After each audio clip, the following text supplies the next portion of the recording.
Snowballdata.com provides registration data history of primary school in Singapore.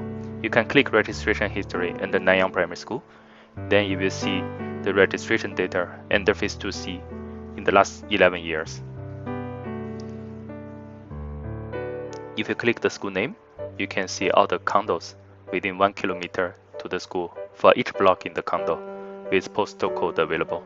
If you click the condo name, you can see the transaction price in the last 3 years for this condo. You can also plot the price history chart by clicking Plot Transaction Price History button.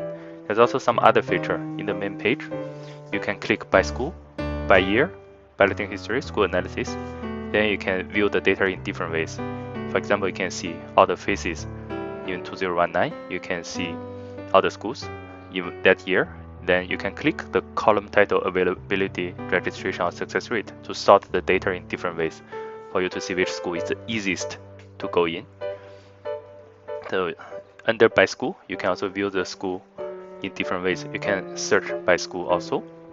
So there's also some other interesting data within the website. So I leave this for you to explore further.